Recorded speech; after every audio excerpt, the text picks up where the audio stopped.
Welcome back, and the 2016 season finale of the Inside Track. Today my special guest is Ron Eschete, and he brings into the studio Luther Hughes on bass and Kendall Kay on drums, and I've just heard the door, so I'm going to go and answer it. Here we go. There's Ronnie. And it's the first. Ron, my dear chap. See? Yeah. Look at that relic, man. That is a relic. I played those, not a 212. Yeah. I played a 112. Good to see you. You too? It's been a bit of a minute. Yeah. Hang on to this. Hang on to this for just a second. I will. It's a beautiful bass. I hope I don't break it. This is Ron's Marshall Stag.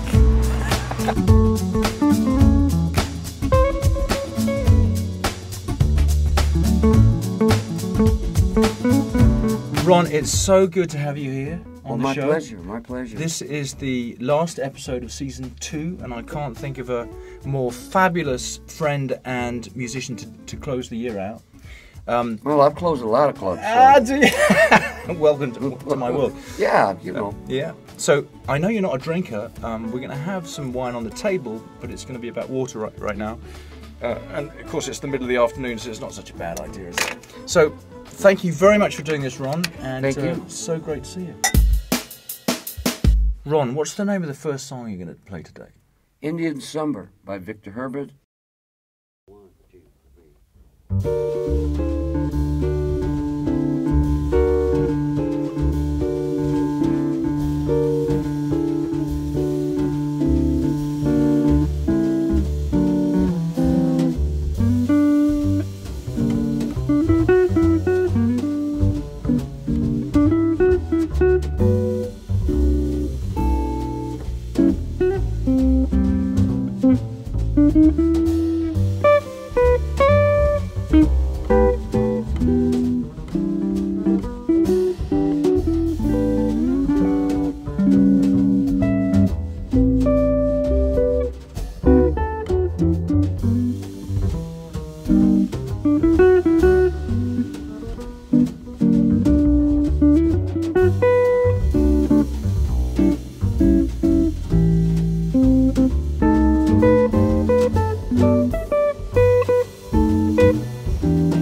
But you did get to play with some amazing people, Ron. Yes, I did. Look at this. Ella Fitzgerald, Sarah Vaughan, Diana Krall, Dizzy Gillespie, Milt Jackson, Ray Brown. And you played with Gene Harris for a long time, didn't you? Yeah, Gene Harris. Yeah. Eugene was a good friend. Yeah. You know, in 1975, I was at a little club in Huntington Beach called Hungry Joe's. I think the sign said, "Great music, bad food." Did it really? Yeah, that's what the sign said. Or vice versa, bad food, great music. Very honest of them. You know. Anyway, and Hampton Hawes walks in. Right? Hampton Hawes walks in. And man, I looked at John. I said, "John, that's Hampton Hawes." So, you know, we took a break shortly after. You played a few tunes. And so I walk up to Hampton. I said, "Mr. Hawes, I just want you to know I'd love to shake your hand. I think, you know, you're really great." Yeah. And he just looked at me and he said, "Hey, kid, do you know where I can get myself a guitar trio to back me up?" That's rather fortuitous, wasn't it? Yeah. and my jaw just dropped. Yeah. I said, are you kidding?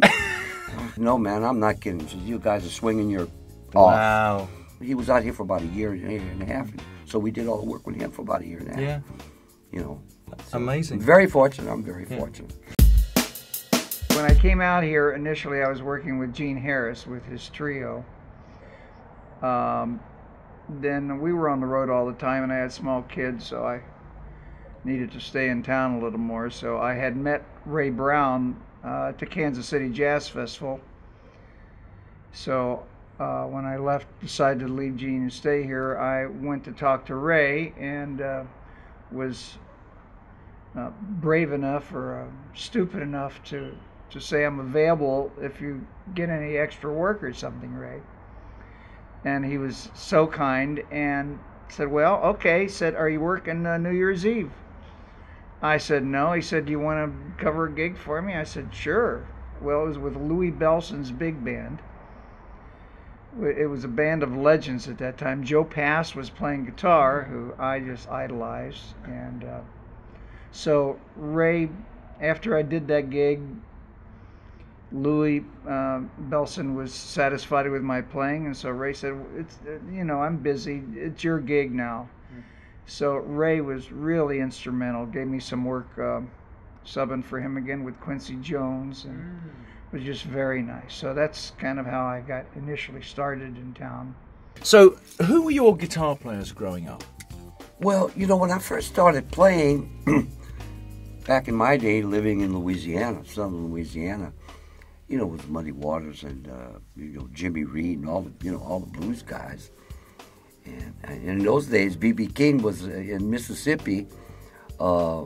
He was a DJ. So one day I'm in a music store in my hometown, and I hear this guy on the Victrola playing. I think it was People, because there's a little more harmony there. And it just sucked me over there. And I went back and I told Miss Fabricus, it was Fabricus Music Store. I said, "Who is that?" And she says, "Oh, that's Howard Roberts." I said, "Mine." But anyway, everybody was going with Jimi Hendrix, and and I wanted to be a piano trio. Right, but what was it about chord melody in particular that knocked you out as opposed to maybe the Charlie Christian school of playing? I guess it's just, it was more melody orientation, and you know, students will ask me that same question, and you know, when I'm playing single notes, it's almost like they've always been incidental, you know, because even though I'm playing single notes, I still hear all the other parts are going. Lots of melodies at the same time. Yeah, I hear the, you know, the other voices. Yeah. I hear the harmony in the bass line, you know, while I'm playing what I'm playing.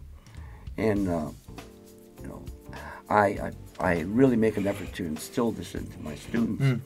Because other than clicks and pops, if you really know the harmony and the melody, it's really hard to play something bad.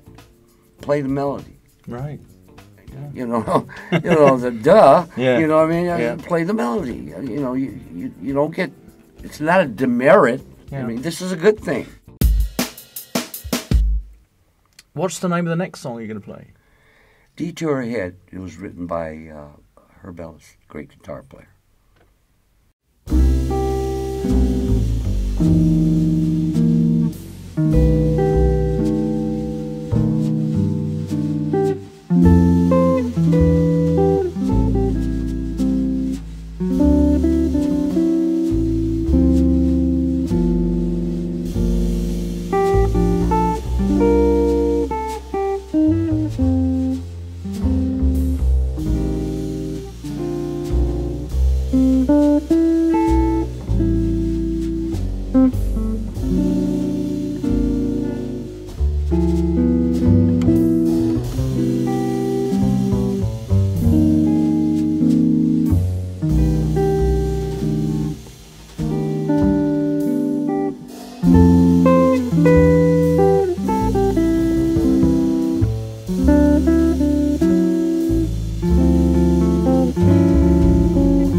I came over to North Texas State University in 1983.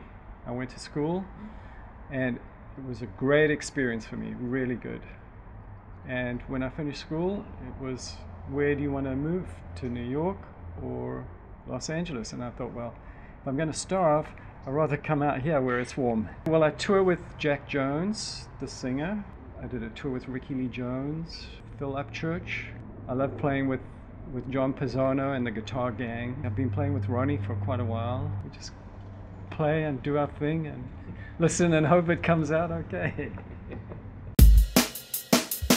So it comes to the point in the show, and he features George, on a solo piece. And George plays I Got Rhythm. Yeah. And just killed it, Yeah.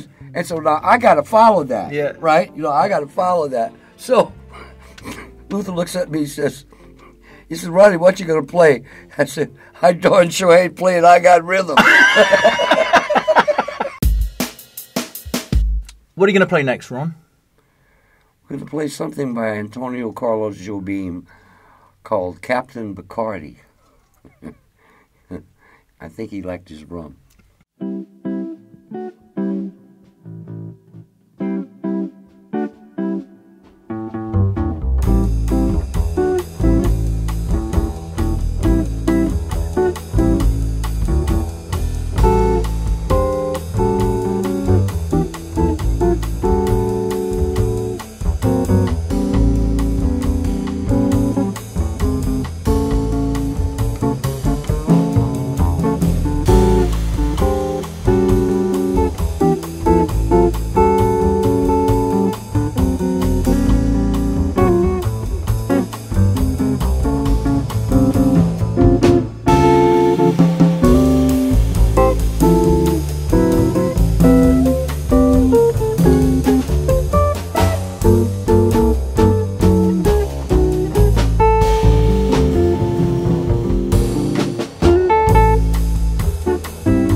I met you in Studio City when I literally first moved to town in 1991.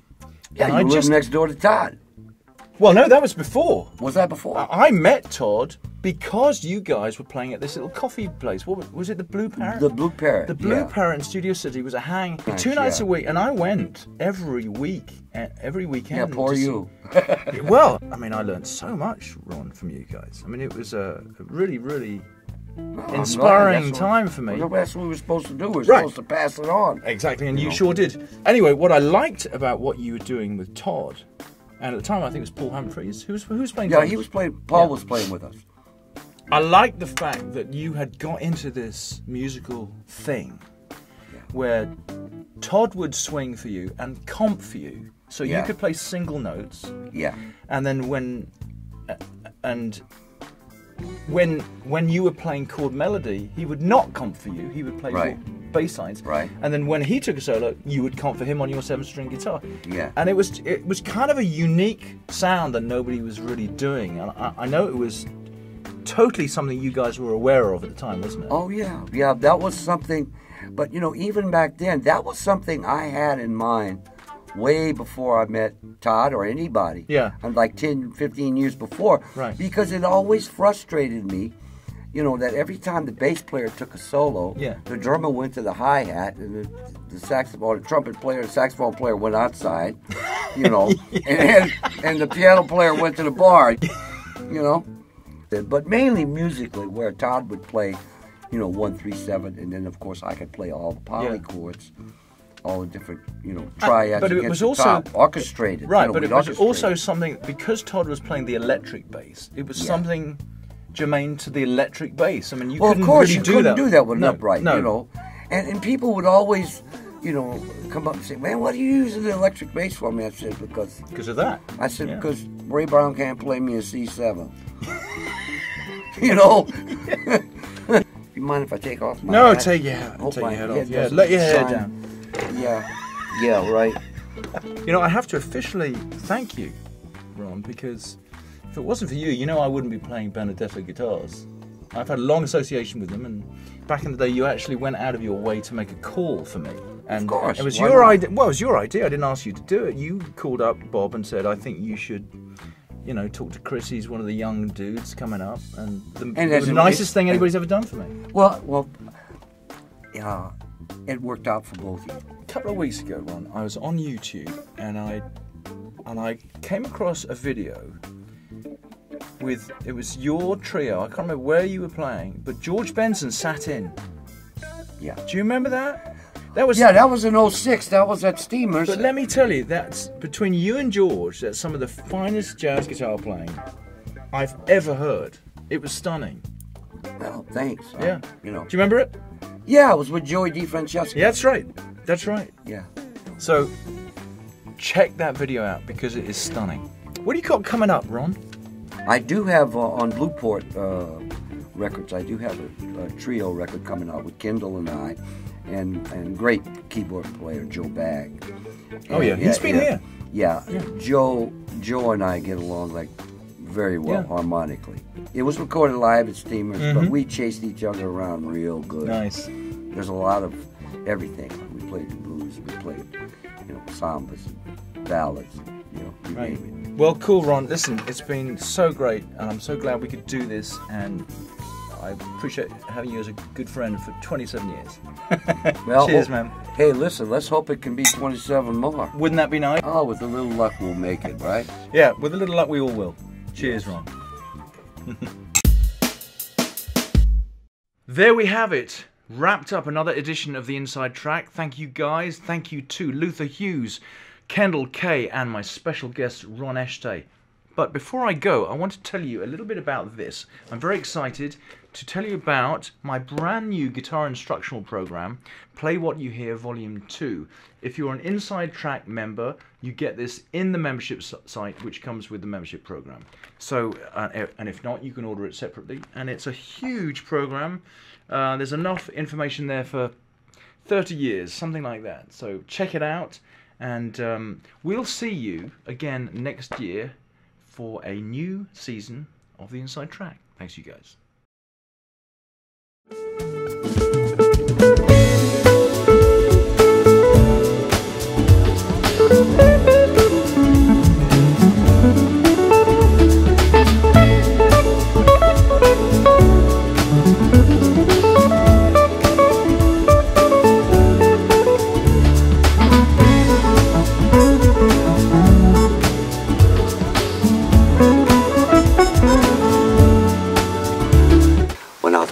19 when I was going to school.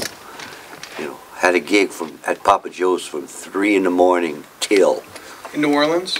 Yeah, New Orleans. On Bourbon Yeah. Street? Yeah. Yeah, backing up the strippers. Now that's a liberal education.